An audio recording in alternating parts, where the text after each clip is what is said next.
FM and TV and market yapa. Sompa dear sassy so and many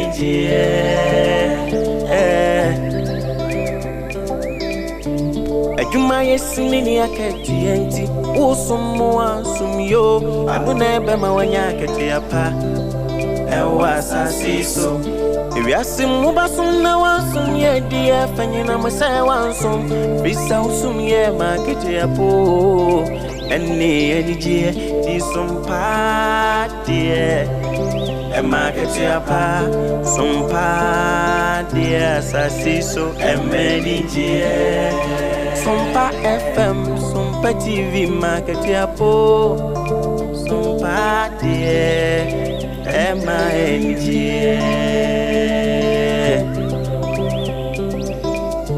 Dichim wafidi ene to Sompa FM and TV, nebema wenijie, ene akati yapa, nebema wenijio, sabra bwe mo dajini. Be natural, so no dear when ya Bema when it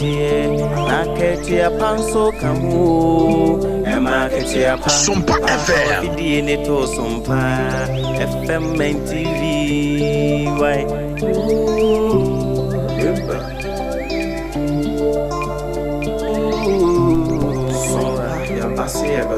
Yasim Sompa mani jeni akatia pana unu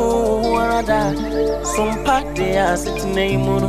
ema akatia pa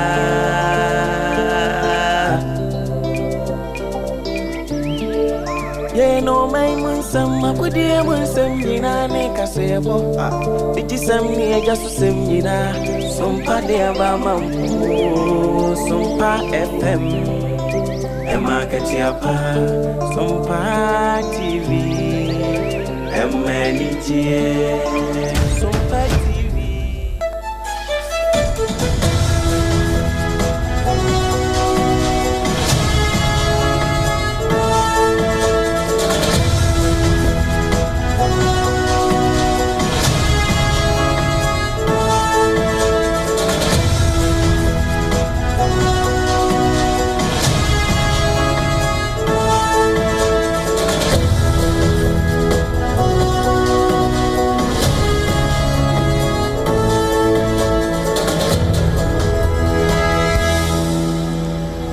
Chemre ya yansa na numu da wanya nkopon ene wahwe yen so amaya sorry jonkopa bi so ebusia eya sedanko a no sia abo ene yakwasia da obubu November bosome ne de to so aduno emiensa afempino ene aduno no mo ensem a yensem twrofo obura hasu a wo mo saso so a wo mo kutire ne nyina wosamufo pani ato ne bo asemu ayi de editie ne de ase adwa ye de eba be som wo hya no so sensem no every Sompa 106.5 FM akra so no ejen ho sachirame na wasante matamu a Yaba Tino Aya Sompa 93.1 Kumase, Ayiko FM 100.9, Adafopa Radio Butupa France Abuchimemo, Sompa FM Sompa 101.1, Takwadi Sompa 103.3, Techiman Aya Sompa 106.1, Sunyane Sompa 98.9, and Kranza Sompa 90.7, and Adoma Sompa Aya 101.3, Mankisimine Kwado Aya Kingdom 106.1, Udiko Dano Baby a Wobia Baby FM stations are Pepiankumano Egu. No baby a ubehu yen ewo baby a radio station no we kase radio stations ni gu odikoda no so no Sompa ewo Sompa cho won kan ya na wa scan na dia my YouTube no ye dem live Sompa 106.5 FM Accra yes so like page ni ma yen na share ma afoforo so nya bi wo wi a wadwen kire no fatu honom na nasafo kantanka dama ye bebo kire ade asomwo ya na afa nso YouTube no so sada na www.sompaonline.com ya website ya yesemu for penny rata wati adama we kutire nsam nyina potokasem brofo afoforo bi ka ho a wode agu obetumi akọ na wakọ kenkan bi hye no so sana na KJC Company Limited ekoba sempre mono no wode adansie niema aso yasene anopei enti no ubesi dan ko ade ho na wasa okwaje na kade ni nyina ebie 2074 ebi mu twanity afrenity 74 ya na namdido akande no no ye ema ebusi immune system no ne sanso ade aba yade bia etu asese hom endpoint homeopathic clinic wase brai no mo fa homeopathic kwan so entu yade na se emfa ema wo Just hot kenke was say a 3 Ghana said the sipe betubi cotton betubi ekwadu juma sompa achede 2025 domiyanyan na yene ekunafo emobrofo na afa wisia ni nyanka yema wo mo so ensere bronyayim ensemo ena no pay yedidi wontua no eni animu bi eni se obowuramu ewo awutu akrabon na se yebiebie store so niama ase obia ni ho a wo ye adwuma enkyeremu wo ho Sadia wanomu awamo edua eye atokuo ebro ene de ka ho broni be ka se peasant farmers no wamo so akasa akire mu sika botene a afe a ye kwakwasi mu no aban se wode eba be hyekurayo mu sika kro ya Ghana de no sidi no sei ase dollar na ebo no ye de mu nkyeremu brewa no pay ore ye wo kasa yi eye nana kwasi ewu a wo sei sa 13.1 billion na aban esa wode kwa akoto ewiemu hyen no wase mu wura fi mu ho esa akyerɛkyerɛfo ne anase wanom aye demonstration si yentua wonom card na eno na odemnyamfo Alasan Tampoli wo ka se special contributor wono nipa be yese edunum na de petition e de akosi yenyinadi yebekwa akopie mu awobi maso Nigeria mu na empanimfo obo amane akyire mu se 41 colleges bi wo hono mu a wo matum edi entia ensam no ahodo bebre ka we no mo ho na nuan mo ba nu yatena se edi mo nkyiremu ebre wo hye ne nso se okan ye ho na ye miensa na safo kantankan so ka ho bi de ye nan entia a fre obi be ka ho na ye nkɔ yanim obrempon na kwaku ampoma eni menu aba abena bedu adepa kofi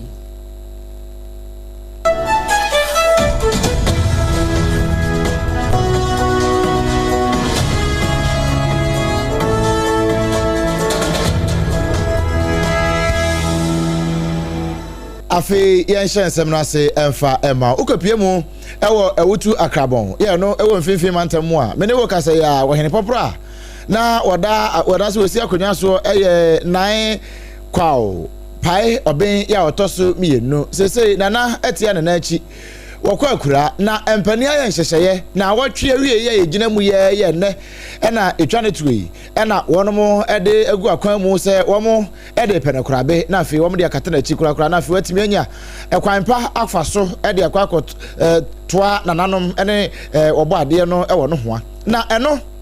na emerante hene ya wo Awutu state na kwao apai noti watch say every na no fiada no a ede besi ne titiru pa ne nra no se kopie mu ewo Awutu akrabon a na sutoso ahodo nyina no wo mo aye directive se mu obi a mie sanse wono mo ye amane ene amamre esitira dodo wo mo ye amane ene amamre se ne ebe ya wo betimi de aboa na wo hene popra wato ama sese wani abutu koto mojamu no wom de nyina ede egu akwan mu na wamanfo no nso ede mra ene ahyade ene amamre ene amane nyina esuo na bia na wobi nti ase ede na ekoso ewa akrabon a ubepie mu na sotoso ahodo nyina miebie edwemfuo mayi wom ma ne ade nai apai noti wakyerɛkyerɛ nsɛm kyerɛ ya wana bɔkɔ kwa de mase sisi are Awutu nyenwa abir osanda ya hwe nana a oye supi odema Awutu emasanyinara na ehwe oyi a oda ho sisi ana osanda ehwe abrafo a waba Awutu breku krom ha na ode yeboye ho ban enti sisi ara traditional council onye okole botwe anana wonyina wadwina akọbenkrum wasamu de eyi wunti ma obiara mgbe enu store fida akapim Sunday anapa yakada mo biara mgbe enu store pharmacy obogbe afi su mobile money fo afi hona woto na ediban wonso obe ye adwuma wei aye nai kwa apai noti ono aye mrante hene ya wo Awutu state woni ya mane boni kwa dema ene bo nkomo yi ya den samunu ewremo ewo omayi sede enkomo twetwe ekwaso se aban ne so wakwa akoto ewiemhyan efoforo be se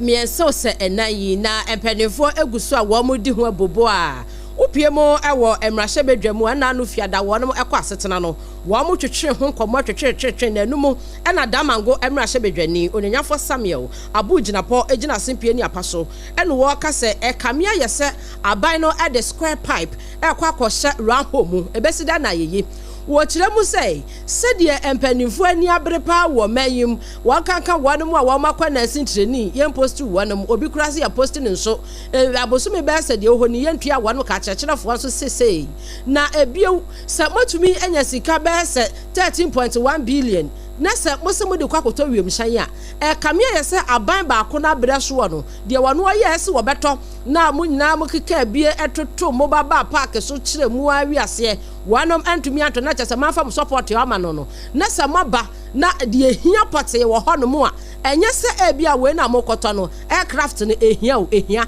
nanso no ɛnkɛnya right time nie na neɛ Emrashe bedwamu wobia ɛkyerɛ n'adwen paa ɔpani a wɔno nso ɔkasa ho sesei ɛyɛ ɛnkane no managing director Adema Precious Minerals Marketing Company Nana Akwasi Ewa wɔse wɔne dama ngomra ahyɛ bedwani ɛyɛ adwene ononyafo Samuel Abu Gyinapo wɔse ɛna no nsɛm a wɔka no ɔmra ahyɛ bedwafie no wɔse wɔtwa ne puse wɔse wɔno kora no wɔdwene ho a wɔnte aseɛ sesei na no kora no ɛbra ononyafo kwabena minta kando nursefoɔ yi ɛyɛ demonstration wieyɛ a wɔbɛma wɔn akoma tɔ wɔn yam wɔkasa wɔda ne ho ani nanka bibia akwakosi nanso no setew wɔn mu huye enti sɛ nursefoɔ yɛntua wɔn mu ka na kyerɛkyerɛfoɔ so yɛntua wɔn mu ka musi dan ɛtam sika twitwiri die sei ɛsɛ mokɔtɔ wiemhyɛn Nana Akwasi Ewa ensɛm ni. The fact that government has been able to allocate 13.1 billion tells you that they have a fair idea of what the prices of those aircrafts are, and so it means that they have made provision to spend that amount of money. But you ask yourself, recently we saw teachers who went on demonstration. We have also seen nurses who have gone on demonstration. We've seen doctors or those within the health services who are clamoring for better conditions of service. And we want to spend this amount of money for the executive only, particularly the office of the president. It begs the question, where lies our priorities? Where lies the priorities of this government? And so I would say that you ask the question, what has changed over the period? Or what has actually even happened to the presidential jet, the current one, which the Deputy Defense Minister has come to inform Parliament that it is almost done with repairs and that it will be back to the country. Why can't we continue to use that presidential jet? What has changed? Why do we have to spend that amount of money, 13.1 billion, in order to acquire these jets? Openi a wakasa ye kane no no penny kwankyerefo a Precious Minerals Marketing Company no wotua wonom ano no odanda niema Nana Akwasi Ewa no wakyere mu no entini se empanimfo bepie mu e wo mrahye bedwamu e ka sese ne die presidential jet no kora no aya asabia wamo e de koye e wo France aburuchime mu eniema awuwa kwa mu na nche e ba bepie mu wo man mu a musi dan esa kwato foforo mienu a eno no kra no mu kyire mu se mienu no kra na motor no baako eye medium baako eye long ansa na masa to Air Force fo de enan de aka ho ya ni nyina abo 13.1 billion enti wo kasa kyire mu se yemfa sesika no enkotu ya nurse fo a kyerɛkyerɛfo ka wo man mu no mo so ebre ni nyina akoye sikasɛm na Ghana city no sesei ohwesa ne wogina no a wa ma ne homene so kakra kama na free na wotwe a ye wura mu a wode na wie yesi ma yesi fufuro mu nne e de ahye foforo asie aka akra ma sa na wotwe na ko na wie ye pene ye ne nam Forest Bureau ahodo ye kokko interbank ratings no mu ahwe ya check ya na se Ghana city no sesei dollar na sa abo na kakra ye hwehwe mu a na ehu se amanfo ahyase e kra ne ma e de aba bronya de no nti na one mu a ekra ne ma no kire se kane no na ohwe se ne Bank of Ghana ratings no na tie no a nanka niema nyina wo na kwam kama niema nyina gugu na kwam anu wo ye ne kakra pa kane no na dollar no ejina 10 Ghana cedis 96 pesos eno ye buying and selling no 10 Ghana cedis 98 pesos eno ye selling and afei o de hwehwe mu akọ pounds ne euro no na sefo na nyina so wo mu kakra kama na nso eneyi ukọ hwehwe se ne dollar no akwaye na dollar na timi apeja ni mu akwa kodu 11 cedis 13 pesos asat efiade ya etwa mu ya ama ade no ase obi ka se ya akura nim kakra empo Bank of Ghana rating sesei ejina 11 cedis 11 pesos eno buying no na selling no 11 cedis 13 pesos eno ene one more aircraft ne mani bi bon ko no mo che se oh we no de enso da nye news bia Ghana fo na betua se ne airplane na sidi no ho den ne ba fam kakra na dollar ni pagya ne musa no se koso a yese di a Ghana fo mfa nhye wo mutiri mu se December ne ma ye kwa kofa aba ame ade di bronya no wo beto so Ghana fo na wo ne beto Yetua ensamno eso ewonsam foforo mo hye no so se na na ke Jesse Company Limited na dia dansie niema aso yesene na ananu ada ya wo mayin yesa na hene onanyafo Dr. Kasel atoba Forsen ekopie mo ewo mrahye bedwafie ede akohoma bosika 2026 no ekwato o mayin nyina enim panifo enim no ekuafo ete ensam da pa ewom na ekuafo bi a wonom edua atoko ebro ene de eka ho no wonom se yefra wonom Peasant Farmers Association of Ghana wamu chire mu se aban na yade esan se ewiase anaso o mayim no yefunu na boka se wotena se be se afe unidi a wa behwe se obeye nipa biewu a na ansa kura na wobetumi anunu nso kakra kama doctor fo kura ayo ho adwuma amwa tena nkwam no se wonye yenkwa kura mpo a na wani diniti wobehu sika pa ya watumi abu ano ade aguo enti so oman bia betumi akonkan a agriculture eno ene betumi aboa na wo mo ani so de aban no aya agriculture no so wode ahyemu a bibia ekoyi na wonu mu a wo mo adua sa atoko ene de keka ho wo mo kire mu se wo mu se aban na kanesa de eno allocate sika wode ba be hyekwayom enso sika no ekame ayese enye enough emfa ma wo mo se wohwemu a anka yafi bia no enyeman kakran wo mutimi dadani ewa ahweye ho no bibia etumi ekoso wo momodin bonti ene de wonu mudi gugu akwamu nti na nka behia pa se aban no betumi atwa ni de ahwe wonu mu eyie na wo mo so enhu ne metimi aso wa kwankro wase sika na aban no ede baba be hyemu no udi kwa ayo hamu nchichemu abupan a bese 2.18% na wo mu chiremu say enke wo se edu bese 10% na eno so etimebua enti sa 7.82% na aka no ebeboa ama wono mo enema wo mo ebedi no eye sa 2026 mo no entumi enkoyi womo se internationally no ye wo bibia ye frɛ no Maputo declaration target na sa target no womo ntimi miti esan se enke no ye 10% no na womo de no entumi enro na ɛsoate by 7.82% no entumi emwa wanu mu kyerɛ mu se oman GDP growth no se mpanimfo ade bo mo safo hene se ɛsoate a womo se akuafo wonom so niema pa womo de gu akwamu no ede maasi studua oman yedi esisusu se economy no ekoyie ana economy no ekọ esoro ana ekofom no eye GDP no eno so etimi ate na ebra wonom ede womo nsamo ba wie na womo kire mu se no hwemu a aban no nkonta wonom ebuye no first half no ekire mu se GDP no sese ejina 6.3% na wonom kire mu se eye pa na ebio so enuama bo hwrenhwren enkanka nuane ya no ewo mayima ade bechi bia yesi nuane ekosoro enuane bo ayeden no akuafo emadini monti wo mo hwehwe mu from January ekwakosi October no na eso ate na ewo 27.8% na eso ate ebedu October no na eso ate aba bedu 9.5% ya akuafo wo mo gusu a wonom eba mo homodene pa na se aban no ebetumi aye hu bibi kakra de ama wonom a enka wanya nanimanum ya esanse sika na wode eba be hyeku ayom no wo mo kire mu se wo mo de pa wo mo besom no entumi emwa wonom amadwuma enkoso sa esanse nei ukwa ba bia wo mo di abro ene atoko ade de ekeka ho eno so na ebo pa ema aduane bo eyefo ewo mayim na wonom se wo hwemu asika aban ne kwakwaboa eyekoko eye sector no kora no eno so kora no mo so twetwe wo ma no awi ase kora wonom ka se koko bodo akora no eka da ho eye bete enti no aban no hwe din fa hwe wonom na onum suntumi emma wo ho bibi na ebio womo se wonom a womo tuatu ato nkakra wo mayim no womo to na ane ade bo man hu bra enti agriculture fo wonom kire mu se sika ne de entumi emwa wonom ema bibia entumi enkoyie sa enti aban no entwa ni emfa hwe womo a womo de ensem egu nkrata so ade aba ya da ne achi ade ama wo bushegu mrase bedwani kane no na ya so afọ abedi akira ohwe akobadi ensam so e wo man Ghana mu ya fra no onimyamfo Alasan Tampoli wono de ka se kire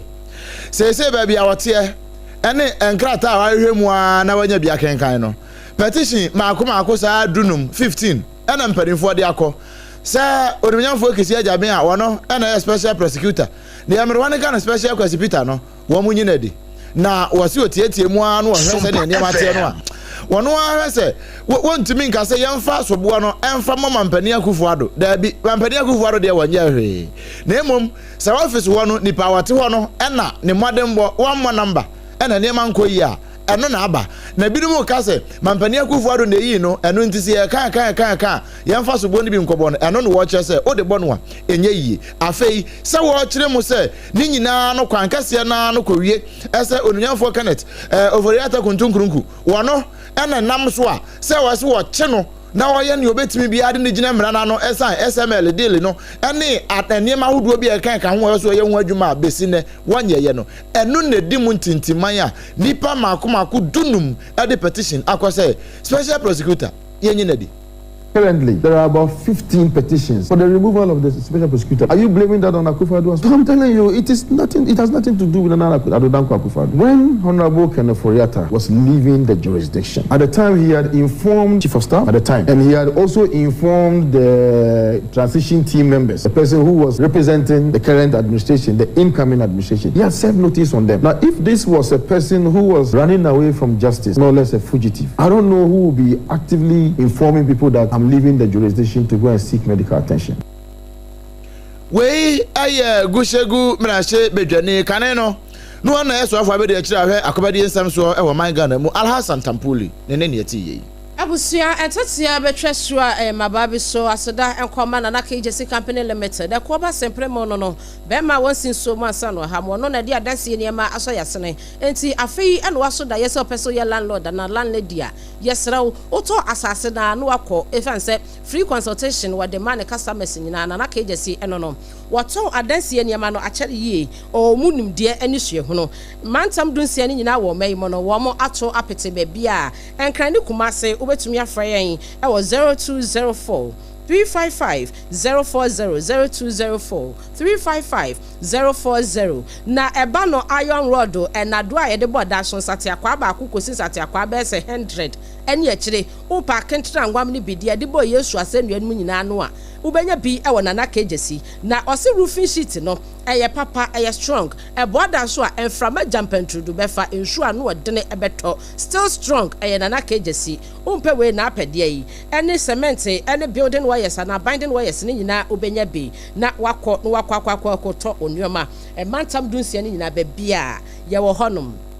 homeopathy one was share edi homeopathy esa yade wo mayim ebusia achepa na wo mo si stroke ye nwedwe no se ebia aju di hye bia boso na ontumi mpia wo mo run home care services into freyen ya ebeba ni aba be hye no di kan je wo mo ma no eye endpoint homeopathy na from no mehwe odi hye no emfama na yade bia ye tu ase e homeopathy kwan so wo mo ma ye 0244 867 068 and 0247 0274 234 321 0274 234 321 endpoint was say infertility away, prostate in men away, premature ejaculation away, and afe untinimu enu kidney mo enu liver mo sensemina away. Kumase chronom abwehia yeho ena Accra hase no short signboard Spintex quantum pono so ena ebutu wa yedi yejuma SOMPA achede de 2025 eye bombastic eye fantabruta afibia no yema ekunafo ewisia emobrofo ye de sede ehye wo mafunom esanse bronya na so na wo wichisi bronya na so na wo di jollof rice enkokọ esu enkonfam su anantwie esu ewo fie no na sabi obi etene mantria na ono so na wura ho ne ho esanse bia na ajabi a na ne nabi ya wode ne ba asase so oni ho biu ento ono sa cheese ne confirm ni nyina onya bi nwe enti na SOMPA wanom eye afibia emobrofo ekunafo ene wo ma wo ni bie ewisia ene nyanka no ye wo ma doye enti yesra se fa wotam ebebo ye dia no ebia entoma empaboa emo anwa gade esichire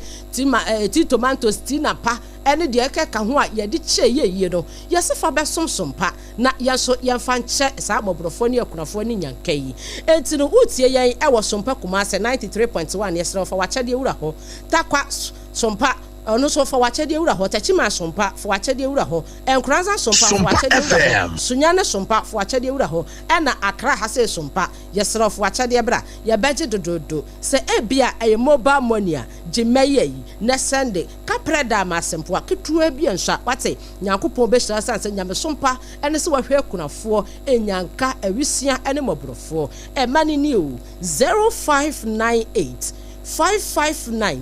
802 Jinibiem 0598 559 802 Usandi momo na edi ebeba Terawan Media anase Brezet Foster se edi mienu enye mu bia na beba na chese bia number no wa money ye 0598 559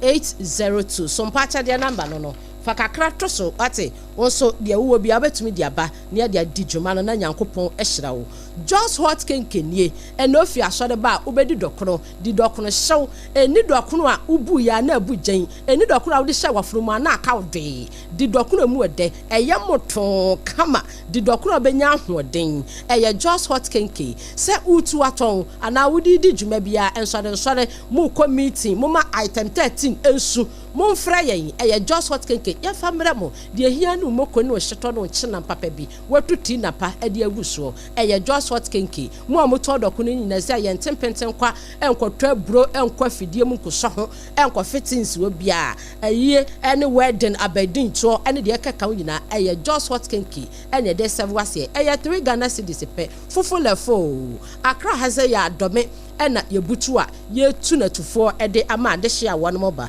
commercial bank na chi honom a ena just hot kenke wonom atena yewo jimai na frɛ wonom ni afa dokono ni bi emrewo emu ede dokono ne de agya me ni bia me se enka me nyi ho saa me di bi me sa de akye ye na me san so from so munsim su biu eye just hot kenke 0256 068 832 0256 068 832 na S7 se just hot kenke na okodo dokono pe no afre wo wade afre abedin tro no afre eye mo fre ye fa dokono no emremo 20 na 74 eye nananum di do akane na wono di enuhini hahama nuta ene de ka ho bokwa ne de aguku nyina ye tie Sompa ano papa obon so na ba no asode no aso ase eja o hiti mu kakra bia no de kop obon so ya wode abom na wasebia mo wanom ansan wa ko school na bua ebusi immune system ti ni anta anya de yade by heart sa na ma ya nanadom no omunyini che na nanse wuni adaje esanse upeska bebre enti ni ya ye no abefo kwan social Facebook yiso a me se one mo bottle no de eye camafo and portable ene da so no we ko ba bia betumi e de ahye obagim na asene no na adroi enya nwono obi wo se bibidro de enwono me ampa metimi tam adroi editua se de yesi yesusu no kura na eye me de wuntimi na me ditua ne ade ade a bo me ho ban ankasa eye 20 na 74 ebi mu fa ni T74 ukọ eye drugstore over the counter anasa bia ye ton eye herbal medicine bia na wo super T74 yade bia gi ni padua na boso no ebe boost immune system ti yade na ankasa no abesesa ne niema no akyekyere ne kete na wo wi a wakọ afiri ni padua ni mu edroi akwada wanya mfinsha dumi no eno bi obapefo ana oma akwada no fo a yesra uka ho Food and Drugs Authority wo magya to se eye Accra ha say okashi drugling ye de akogu acha posters na wo nyina wuram ubenya 20 na 74 ni bi ato Kumase so Ashtown kwale na heba ho ene ye de akogu acha po jimeye na frɛ 20 na 74 0246 073 498 and 0501 628-931 eye 20 na 74 T74 ebusuafo enwumaku adama ene ye de kasie yi somwo ensam no bebre egu akiri yesro twen ye sima pe ye ba sisia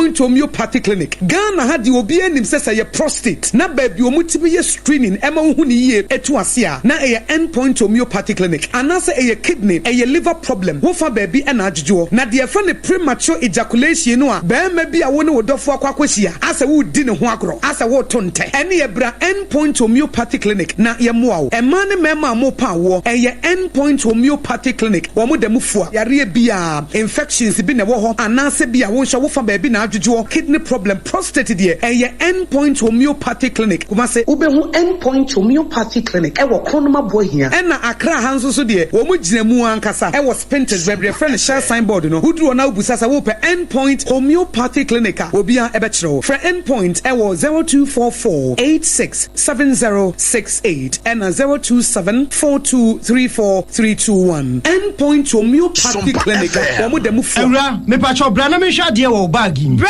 aden. Enen so biem. Hey, time heba me hye ya me ka se yi ba kwin. Ani wo yi me ensen. Bra, sanya time heba me hya esia gyimi ni me fiefo enya de abako ebeso yen. We de udi se ofa ni nyina. Time heba me hya me ka se me di one dance ya heaven ena de mekwa akopie. Enti se malaria we draw ne time heba mixture. Enye enunku o de nanum ato a wontimi anidie no. Time heba mixture duro no ena ye ma wo. Oba a wafa afuro de wo ma akwada nofo. Ene akwada woni mfie dumienu entimi num aduro yi bi. Se obeto aduro yi bi anoma, hwe se wakọ hospital anase lab am ye hu se wo atridie malaria yi bi ansa. Se o time heba mixture enu dudu atu a fo ani kire KNG Herbal Center ewo Emrom Abidjan House ana ba ko so wo atonsu Monaco Junction. Eno echi obenya bi atowo over the counter medicine sellers any herbal shop dodo na emu. Fre 0244417669. Kayo set time no TIME time herbal mixture afi malaria fever bi adani ziba ewo munu betu akọ. FDA agi adwade nkratoa yi atu.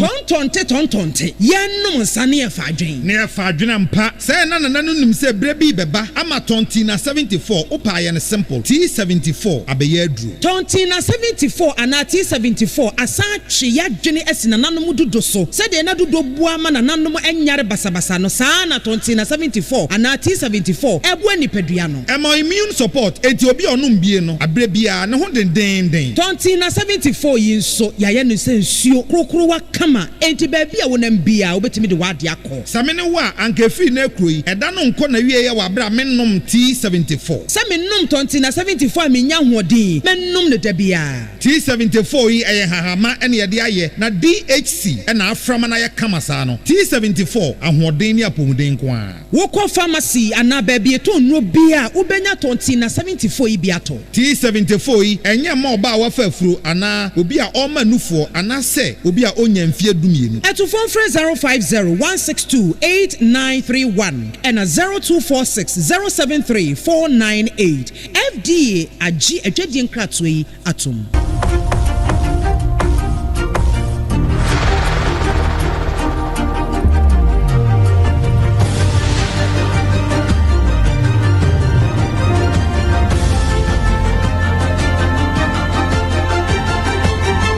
SOMPA TV Emma Aketiapa. Ebusia yada se Aketiapa yakwakowie kase no ne abu ne kom se epen e wo bi mai so na Nigeria memo eho na yedi udu empanimfu a wanom eda federal government no womo na akasai womo kiremu se schools mako aduanan ebaako 41 federal unit colleges bi ya se bibinti eniema enkoyie ewo mpotam ho no wonom entum na womo kiremu se osoani a wono wo hwe enwomesua ho nsem so ewo Nigeria memo honorable Tunji Alhassan wono na edekrata eba ya na empanifo ensa hyase a wo ma kiremu se upiemu ewo schools be se 41 year eno no ewo northwest northeast and north central and a part of south wa Wamu chemu say security ho sensem na chese bambo ho sensem no atochew ne nyina ne se omuso womu wo ho na womu nya ntie se school bi eno no ewo Niger state a onom echiremu se school ni din ede St Mary's Primary and Secondary School no wanu mu chiremu se enkofo bi a womu titi moto so be se aduosia moto makomako 60 na womu be bowura school ho no mu a wamo ehyasie etutu etuo ewo school ho nam so ema obi a wono ohwe gate wo se gate man na se watchman no wono kra no etuo eka no ema oprepra na emu oden enkofo yi wieye anso ho a wo mo che esukufo ema maako aduonu enum 25 ya wo mo nim baabi kura ya de wonom akwakohye na ebra oswani ono hwe nwomesua ho nsem so tunji alusa wono wade krata eba yese de wo mo ensaka ene wo mo hwehwemu a wo ma yenti ebe ya animu ya sa 41 schools no ewo me aya me di kan bobo oboso no wo mo tuni nyina mu se de ebe ya wo mo ente ensam foforo bia ewachire na enumu na Nigeria wonom a president Bola Tinubu wono so eka kire oswani ono so hwe defense ho nsam so ewo Nigeria memo say we de eda wabam ye de wo betimi bia na ehwese bibia ebetumi akoyi a enumu nsam so efiri ho eba abusua yenyina yeso na no nsia bremu kase ayato din nana ke jesi no nsia bremu ekase no yesraw yemuni kom se pei afei no waso wafidi a ensam na no pei yade de tuwa wo no ebini enchiremu aba se ukopie mu ewo awutu akrabon sane omanfo no edwadie no enhyeda nkoso saa no empani akyiremu nana akwasi awua ene ekase kane no no ne pani a oda managing managing director eda Precious Minerals Marketing Company no ano wase 13.1 billion na wanum so omode koto awiemhyen no akyerɛkyerɛfo wo manyim anesefo wo manyimu a yentua wonum ka momfa sesika de ntwa omka eno na hwehwemu aba se Ghana city no wo ya atofom dollar na ma ne homene so sanse Christmas yi ba bronya no amanfo okra na mapa ya wa Nigeria enaja wanum ebebo ya mane efiri ho ekyiremu se de menteme ho ase bi asie enam so ema eye security ho nsam enkofu obi akoshutu abo emofra ni bi enam so krama gate mai bi eprenti 41 federal schools eno ne colleges no wonom atum na nsam ne bi eka ho enena no pe na KJC company limited ebo ya bambamba ema endpoint homeopathy wono so di chine esi yeso sompa achade 2025 yesra wo yesi ibi ma na dwumadie no entimi nkoso mobile money number ne 0598 559 802 0598 559 802 edino eye tara media anase Brother Foster kapra damasempo awate yankopon ebeshira just hot kinky wono so eso yasene bi 2074 ebi mu friend T74 ye nanam do pebibubo na ebebo adodo sompa 93.1 Kumasi Fakase bi ayiko FM 100.9 wo mususumo so afei Adamfopa radio able to Paris France Abrichimemo Takwa Sompa 101.1 Takwa de Sompa 103.3 Techima Sompa 106.1 Sunyane Sompa 98.9 Enkranza Sompa 90.7 and Afi Doma Sompa 101.3 Mankisim ya Kingdom 106.1 Udi koda note yenka awo so Facebook no so yeda mu nyina mu ase na nasafo kantanka dama opeja ye frifie ha ebe season tan video no so Facebook ni YouTube fufu ni nyina no yeda mu ase bododo and Afi www.sompaonline.com website ya yesemu for penny rata wata dama we kwitire nsem nyina potoka semu brofo afoforo bi ka ho yesro kwai na kokinkan bi yadase ama monity medin abna bedu adepa kofimene abrempona na kwaku ampo